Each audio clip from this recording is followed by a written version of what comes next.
que corresponde a la producción de trabajo.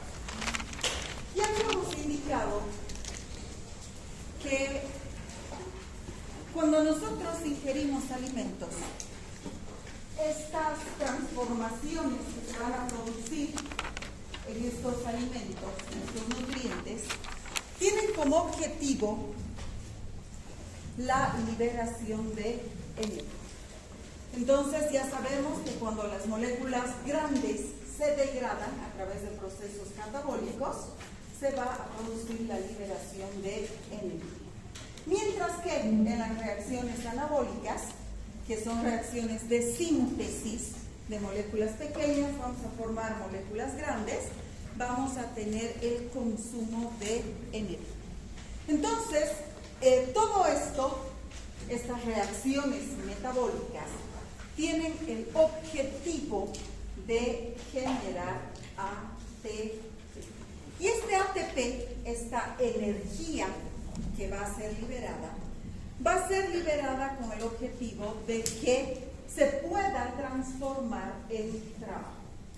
Y estos trabajos, como dice aquí, transforman la energía física o química en energía metabólica. Esto se va a convertir en metabolismo energético, liberación de ATP. Y este metabolismo va a permitir que realicemos trabajos. Tres tipos de trabajos básicos, generales, que son el trabajo químico, todo lo que corresponde a la síntesis, a la degradación de nutrientes, está considerado trabajo químico. Vale decir, se absorbe glucosa, se convierte en glucógeno, es trabajo químico. No consumimos alimentos, el glucógeno tiene que ser liberado para que me regenere los niveles de glucosa circulante, es trabajo químico. Entonces, todo lo que implica reacciones químicas es trabajo químico. Trabajo osmótico es el que se va a producir justamente a nivel de las membranas celulares. Y cuando hablamos de membranas celulares, no solamente nos estamos refiriendo a la membrana de la célula en sí, sino también a nivel de las membranas de los organelos subcelulares. Y si bien la ósmosis es una forma de intercambio de nutrientes, también se refiere a reacciones, a este intercambio de nutrientes a través de proteínas transportadoras. También estamos hablando entonces de difusión simple, difusión facilitada. ¿Qué otras formas más tenemos? Ósmosis, difusión, bomba, sodio-potasio, ¿qué más? Transportes, transporte activo, transporte pasivo. Entonces, todo eso está incluido dentro de este grupo de trabajos osmóticos. Y finalmente, tenemos los trabajos mecánicos, que si bien estos trabajos mecánicos son como consecuencia de reacciones químicas, son reacciones químicas energéticas, son reacciones químicas no metabólicas, sino reacciones químicas energéticas, que van a servir ¿para qué? Para la contracción muscular. Y si nosotros provocamos contracción muscular, entonces vamos a provocar liberación de energía para poder efectuar ejercicio. Entonces, estos tres tipos de trabajos. Los trabajos, ya sean químicos, físicos u osmóticos, pueden a su vez dividirse en trabajos primarios y trabajos secundarios. Los trabajos primarios son los que están siendo o son los que son dirigidos hacia el exterior. El hecho de escribir es un trabajo primario. ¿Por qué? Porque estamos viendo lo que la mano se mueve, es capaz de agarrar el lápiz, el bolígrafo y escribir. El moverse, como su compañera para sacar su bolígrafo de su estuche, eso es un trabajo primario. El caminar es un trabajo primario. Mientras que los trabajos secundarios son los que se están produciendo en nuestras células, en nuestros tejidos, en nuestros órganos. Son aquellos trabajos producidos en el interior. Para que esta señorita pueda trotar, necesita que se contraigan las fibras musculares. Y para que se produzca la contracción muscular, necesito AT.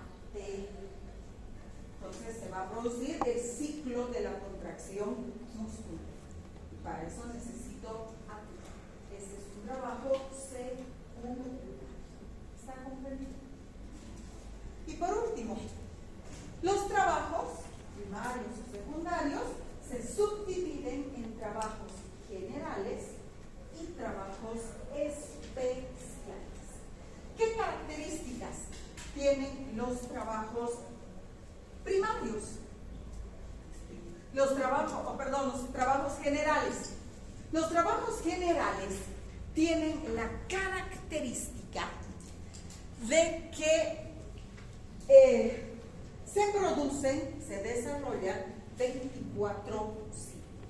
¿Qué quiere decir 24/7? 24 horas al día, 7 días a la semana. Cada segundo de nuestra vida se están produciendo estos trabajos generales. Ejemplo: mantenimiento y formación de células y órganos. Sabemos que las células envejecen. Sabemos que estas células envejecidas van a ser destruidas y van a ser reemplazadas por células nuevas. Pero no solo a las células, los componentes, las biomoléculas que están dentro de estas células también envejecen y también tienen que ser reemplazadas por nuevas. Cuando se produce eso, cada segundo de nuestra vida.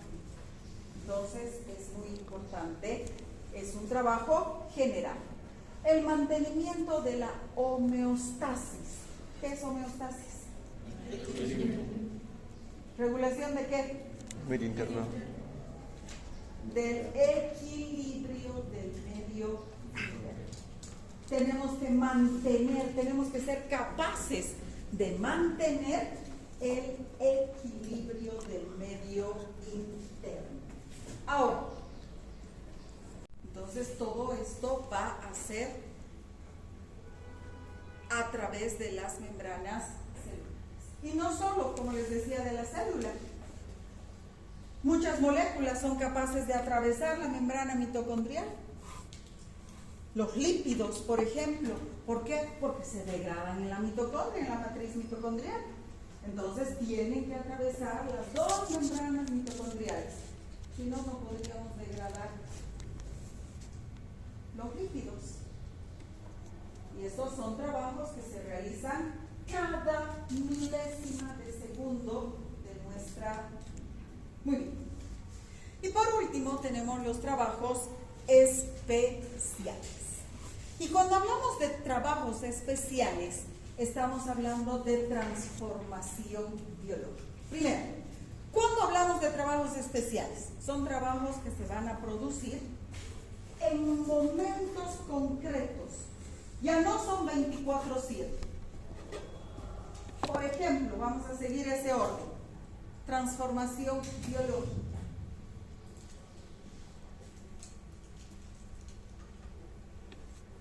Estamos consumiendo fármacos. O recién ha pasado carnaval. Y le hemos echado nuestros traguitos. Hemos consumido bebidas alcohólicas. ¿Sí? Todos los días, cada hora consumimos bebidas alcohólicas. No. Tendríamos que ser alcohólicos para hacerlo. Entonces, ¿qué es lo que sucede? En ese momento, el hígado se está encargando de metabolizar el alcohol. No es un trabajo que se realiza 24/7. Consumo, qué sé yo, una botella de cerveza. Hasta que termina de metabolizarse el alcohol, está en un trabajo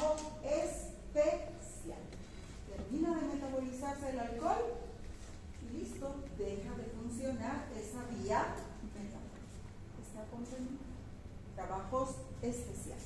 Lo mismo pasa con los fármacos. Consumimos fármacos o moléculas químicas.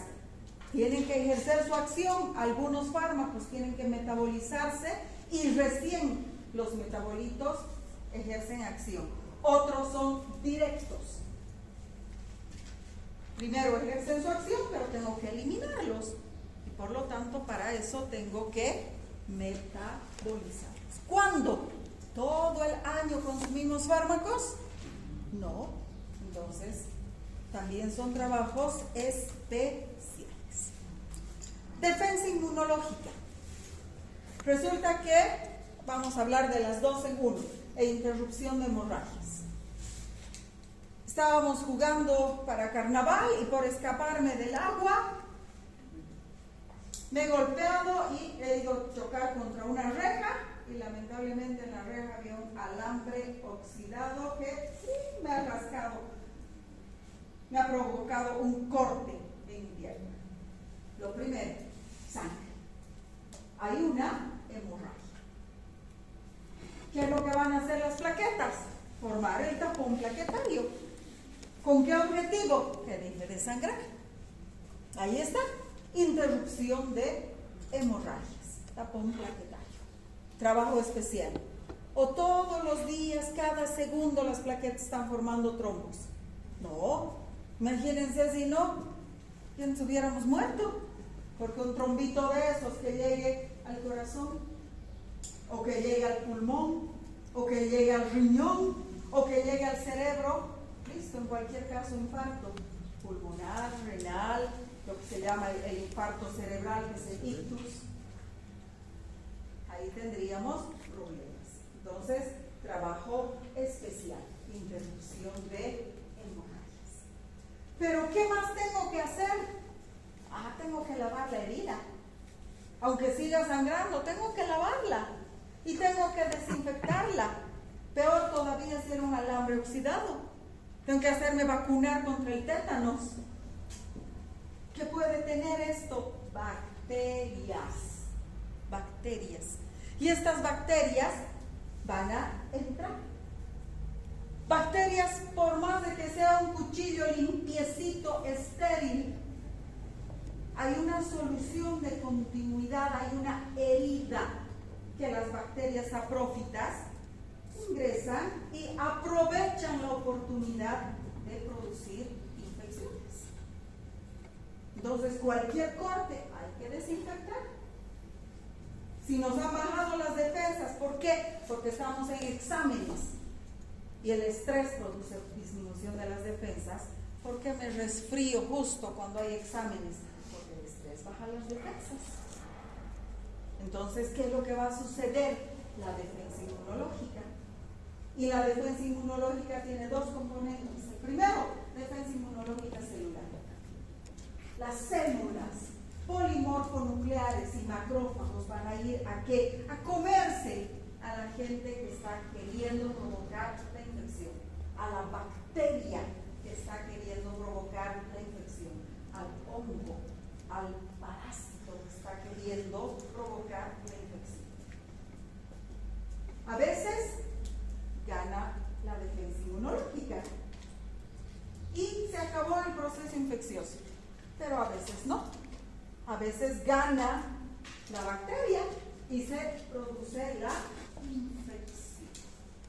Pero tenemos una segunda respuesta inmunológica, que es la humoral, la formación de anticuerpos.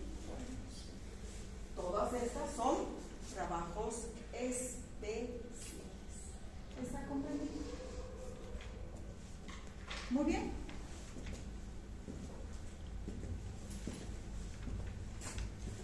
Con eso hemos concluido lo que corresponde al tema 2.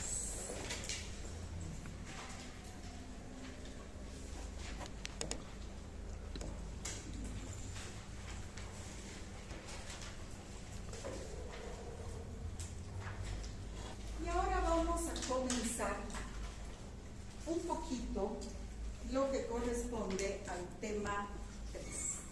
El tema 3 corresponde a ambiente celular agua y equilibrio ácido-base. No he sacado todo el tema del mismo libro, ya les voy a ir indicando por partes. Esta primera parte la he extractado de Bioquímica Ilustrada de Harper, pero más la parte química de Bioquímica Médica de Baines Domínguez. ¿Y con qué vamos a comenzar? Con agua. Y hoy vamos a ver un poquitito, vamos a recordar la molécula de agua. Entonces, ¿qué características tiene la molécula de agua? La molécula de agua tiene ciertas características. En la mayoría, en el 99.9% de los seres vivos, agua es la molécula que se encuentra en mayor cantidad. 2. Gracias a las moléculas de agua, las moléculas, gracias a la molécula de agua, las moléculas biológicas, las biomoléculas, llámense hidratos de carbono, lípidos, proteínas o ácidos nucleicos, van a adoptar una configuración espacial. Gracias a esta molécula de agua, por ejemplo, la hebra de miosina puede unirse a otra miosina para formarnos. ¿Qué forman las hebras de miosina? Sarcómeros. Antes de los sarcómeros. No, todavía no han visto fisiología ustedes. Van a formar filamentos. Filamentos gruesos, filamentos delgados, todo eso se va a formar. ¿Y cómo se une esta hebra? Hebra de miosina a esta otra hebra de miosina por puentes de hidrógeno. ¿Cómo es posible que una molécula, no sé, de celulosa, que es el hidrato de carbono que forma las estructuras en los vegetales, se una a otra molécula de celulosa para formarme el tallo de un vegetal a través de puentes de hidrógeno? ¿Y quién interviene en la formación de puentes de hidrógeno? El agua. Entonces, de esta manera vamos a tener la estructura de las proteínas, la estructura tridimensional de los hidratos de carbono y de los lípidos. ¿Por qué? Porque si se rompen estos puentes de hidrógeno, se desmorona todita la estructura, se cae, se rompe y la proteína deja de tener su función fisiológica. Este desmoronamiento de la estructura se llama desnaturalización de la proteína, que la vamos a estudiar después. La mayoría de las reacciones químicas se producen en medio acuoso. En nuestro organismo, ¿cuál es el medio? ¿Por qué está formado el medio interno? Por agua. Agua, electrolitos, proteínas, pero agua. Dentro de las células, fuera de las células, hay agua. ¿Sí? Entonces, las reacciones químicas metabólicas se producen en agua. Pero otra cosa, la molécula de agua puede ser sustrato o puede ser producto de las reacciones químicas. ¿Qué significa sustrato? Aquí yo tengo una reacción química. El compuesto A se va a unir al compuesto B para darnos un compuesto D o C, no importa. ¿Sí? Muy bien. Estos son los sustratos y este es el producto. La molécula quiere decir que esta molécula B es agua. Ejemplo.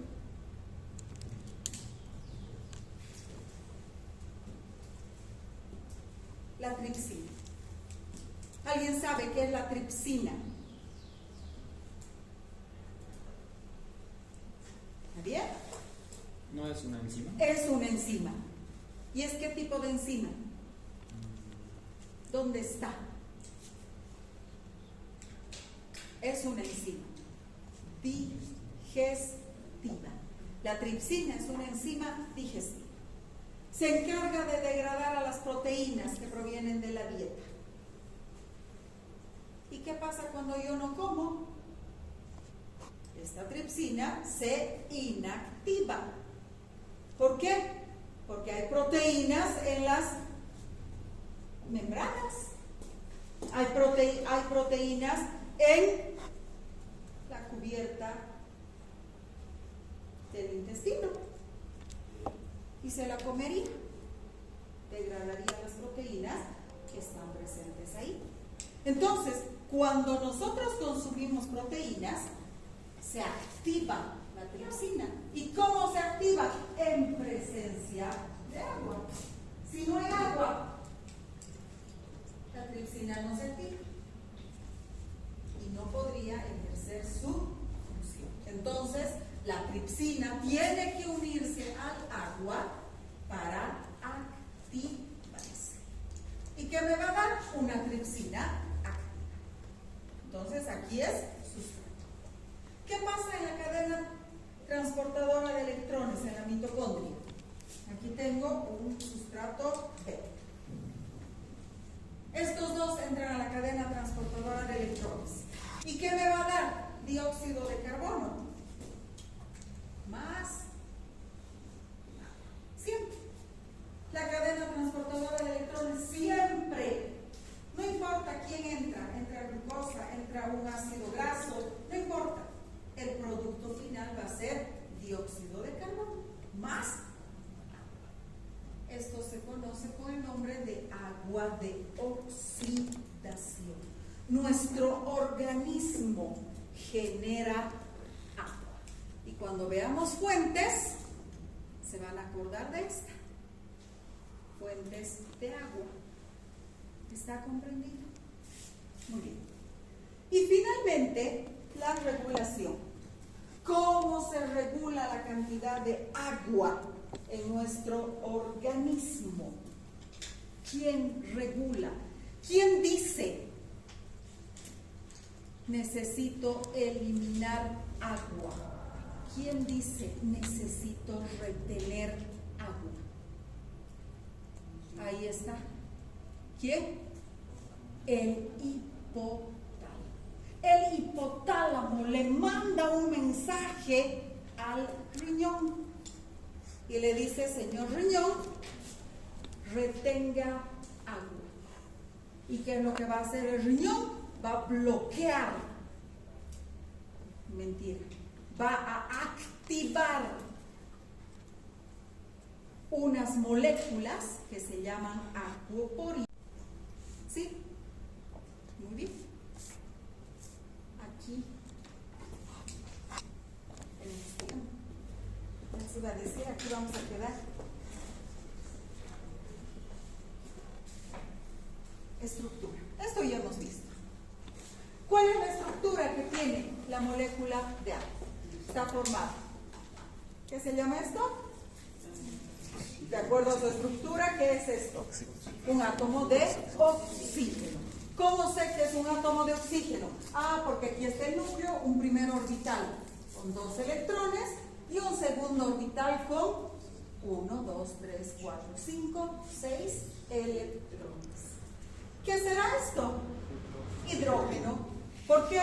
Porque es el núcleo, un solo orbital y un electrón. Y tenemos 2 hidrógenos. Entonces, esa es la estructura de la molécula de agua. Ahora, si el oxígeno en su último nivel de energía tiene 6 electrones, para completar el orbital, ¿cuántos necesita? 2. 2 más. Necesita 8. y tiene 6, entonces necesita 2 más. ¿De dónde va a conseguir estos 2? El hidrógeno. El hidrógeno en su único nivel de energía, ¿cuántos electrones necesita? 2. 1 ya tiene y le falta 1 más. Entonces, ¿cómo se va a formar este enlace? Compartiendo electrones. Un electrón del hidrógeno y un electrón del oxígeno. De manera tal que el hidrógeno tiene sus 2 electrones y el oxígeno va a tener los 8 electrones. Muy bien. ¿Qué tipo de enlace es ese? Es un enlace covalente. Pero tiene apellido. Es un enlace covalente polar. A es sin. Y si es apolar, es sin polo.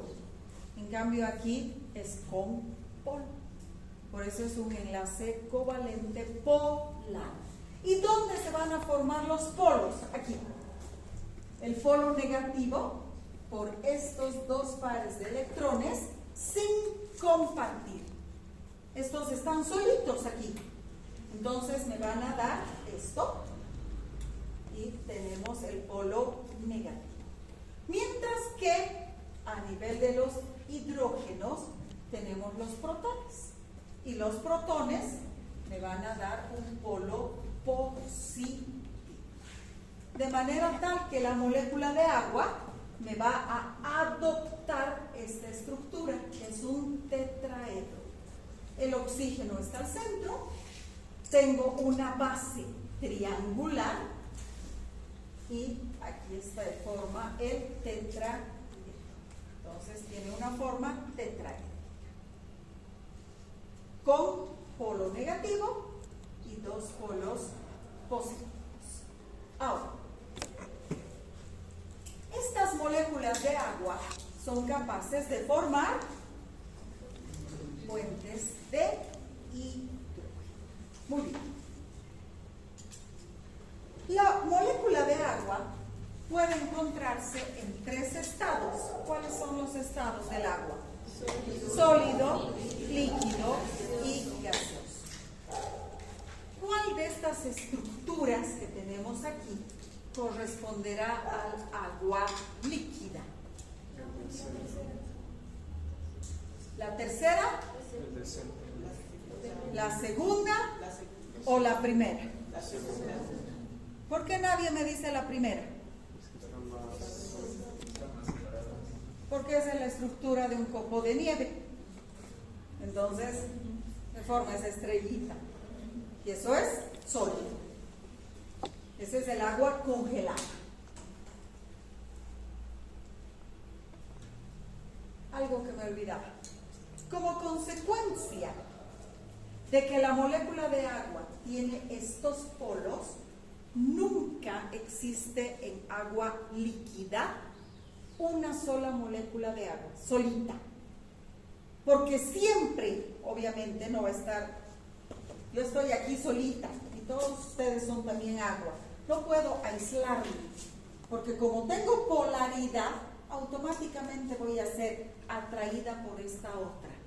Entonces, mínimamente vamos a estar 2.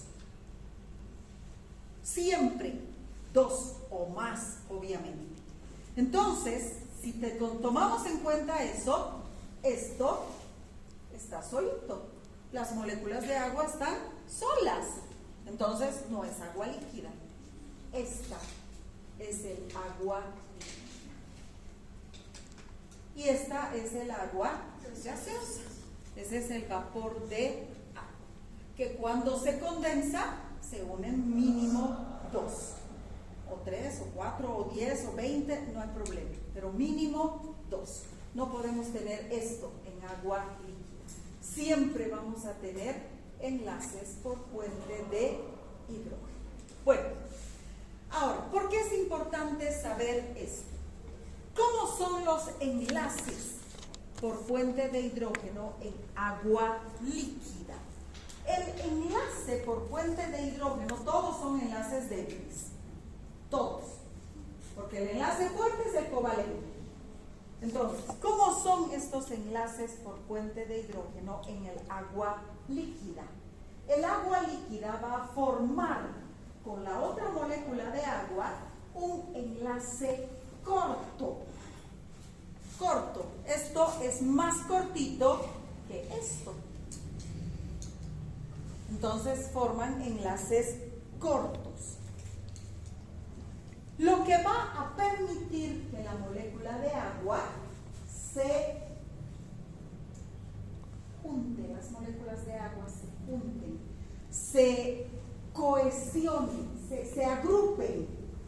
Y esto le va a dar a la molécula de agua una cierta característica, que es la tensión superficial.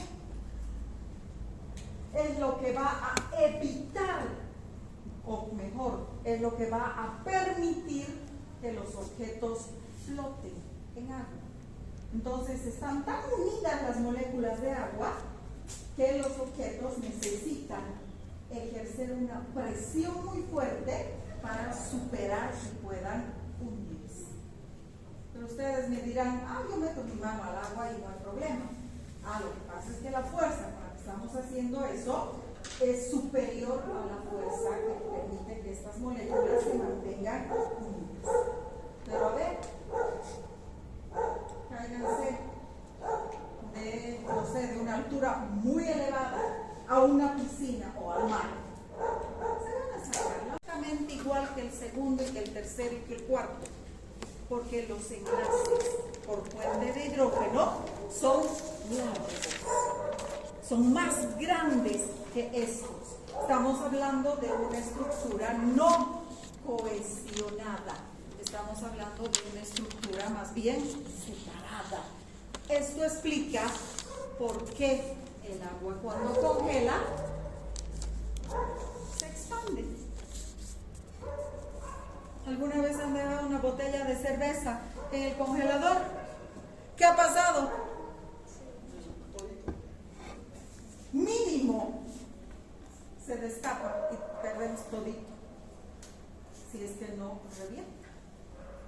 ¿Alguna vez han ido a Potosí y han visto las casas antiguas, bien antiguas, en las que no han querido picar la pared y las cañerías de agua van por afuera? ¿Qué tienen? ¿Están ahí las cañerías solitas? No. Están envueltas con trapos, con telas. ¿Para qué? Para proteger del frío. Le han puesto su abriguito a la cañería. ¿Por qué? Porque baja la temperatura, bajo cero, el agua se congela dentro de la tubería y explota. Entonces el agua cuando se congela, se explota. Con toda seguridad, alguna vez hemos llenado las cubetas esas con agua para que se haga hielo. Hemos llenado mucho y resulta que se ha chorreado todita el agua. ¿Qué ha pasado? Es que el agua empezaba a congelar y ha expandido y ahora tenemos todo el refrigerador con pedazos de el agua expande, el agua crece cuando congela. ¿Y por qué es importante saber esto? Esta no nos interesa, bueno, esta sí, esta también. Son cosas importantes. Estas propiedades les van a dar a la molécula de agua ciertas características. ¿Por qué es importante hablar de esta fuerza de cohesión? Porque esta fuerza de cohesión que existe entre las moléculas va a permitir el transporte a nivel de capilares sanguíneos. La sangre va a poder moverse a través de capilares sanguíneos. ¿Cómo? La fuerza del corazón que bombea la sangre ya no llega a los capilares en extremidades. Ya no. Entonces, ¿cómo puede seguir circulando la sangre? A nivel de los capilares. Porque la molécula de agua provocando que toda el agua esté formando una masa. Entonces, en masa, todo se mueve fácilmente. Si fueran moléculas sueltas, pues sería mucho más complicado. Es como cuando salimos, no sé, del estadio de fútbol. Sí, hay un montón de gente y todos ahí. Y automáticamente nos van empujando, ¿verdad? Lo mismo le pasa a la molécula de agua. ¿Gracias a qué? A esa fuerza de cohesión. Y ninguna se queda atrás, porque si se queda atrás nos pisan. Pero ¿qué pasa si es que somos poquitos los que estamos saliendo o estamos entrando al estadio y llegamos como cuentagotas apenas? Puedo quedarme parado media hora y nadie me apura. Lo mismo va a pasar con él. Entonces, esa es la fuerza de cohesión que ayuda a que todo se empuje. Y a nivel de capilares sanguíneos, cuando ya no llega la presión ejercida por el corazón, pero la que recién está llegando está empujando al resto. Y todo en bloque se va. Además, que esta fuerza de cohesión facilita la adhesión. El agua se pega en los vasos sanguíneos. Y al pegarse en el vaso sanguíneo, la molécula de agua se pega al vaso sanguíneo, ¿qué está provocando? Como si le hubiéramos puesto vaselina. ¿Qué hace la vaselina? ¿Qué hace?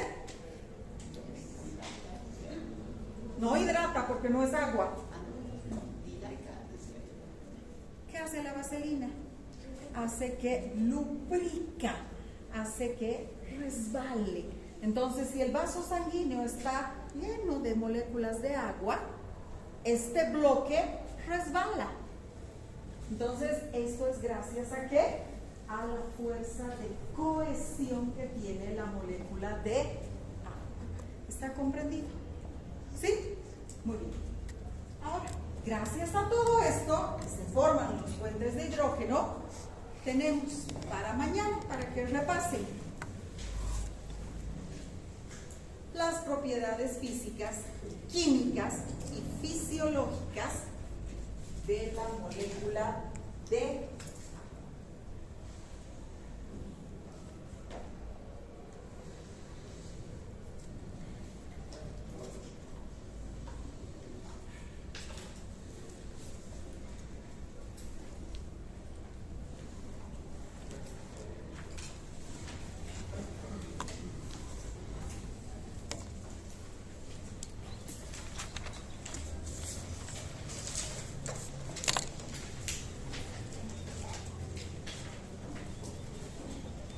Ver qué vamos a ver mañana. Elevada temperatura de ebullición, máxima densidad a 4 grados centígrados, calor específico, calor de evaporación, conductividad calorífica y tensión superficial. Propiedades súper importantes y que van a ayudar a ¿qué? A mantener la temperatura corporal. ¿Cuándo actúan? Cuando hay exceso de calor o cuando hay deficiencia de calor. Muy bien.